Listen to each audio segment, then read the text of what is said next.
For my presentation, I'm going to be discussing how to describe Buddhism to a fellow college student. I think first off, it's very important to understand the history of Buddhism, which is very straightforward or very complex depending on what you choose to believe and not believe. But what most people know as the founding of Buddhism begins with a man named Siddhartha Gautama. He was a Hindu prince, and he was very attached to his worldly pleasures and everything like that. And one day ventured out into the world and saw all the suffering and pain that was endured by the human people.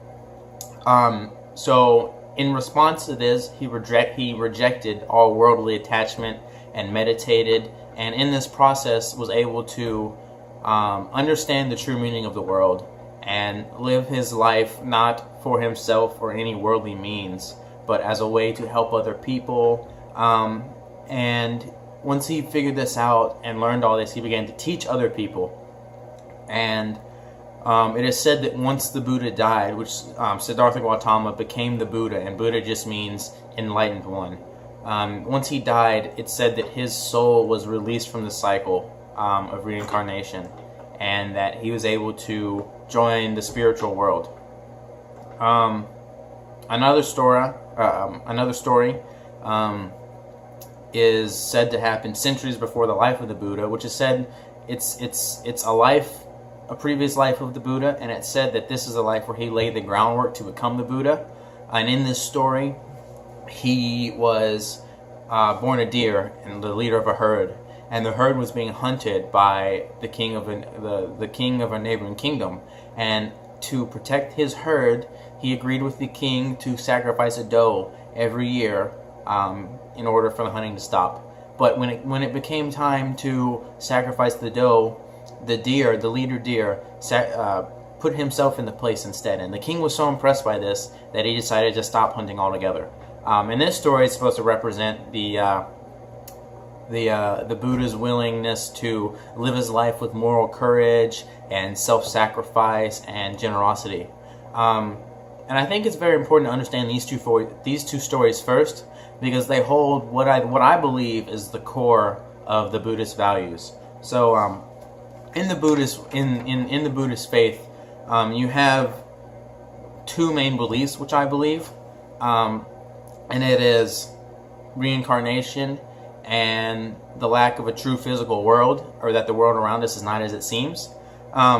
Reincarnation is believed that the world or the life of people is just an endless cycle of birth, death, and rebirth, and that you have what is called karma in your life, and you get karma by doing good or bad actions. And that if you do good actions, you get good karma, and if you perform bad actions, you get bad karma. And depending on how much good or bad karma you have, depends on whether you will be born into a better life or a worse life in the next cycle. And that's important because for Buddhists, this cycle is what they want to break free of. And then the lack of a true physical world is that Buddhists believe that the physical world around us is not true, and that it isn't the true nature of the world. And so that attachment to this physical world only further traps your soul in the cycle of reincarnation. And those two stories can be found when the Buddha, when he rejects all his physical attachments to the world, and then when the Buddha performs acts of generosity for other people rather than himself.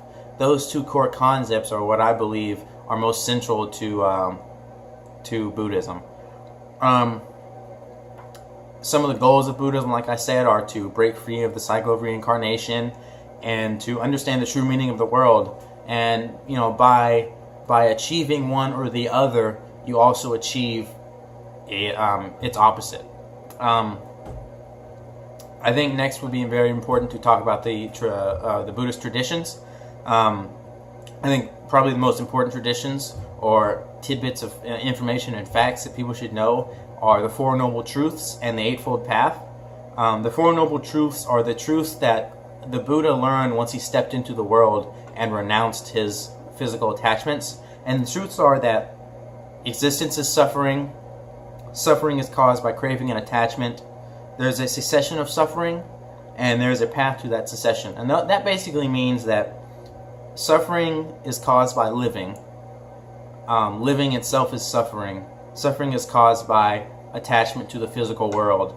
There is a place you can reach where you won't suffer anymore, and there's a path to this suffering. And that is what the Buddha began to teach once he learned it for himself. This path involves the 8 steps are: hold right views, have right resolve, practice right speech, practice right action, hold right livelihood, provide right effort, be in right mindfulness, and have right concentration.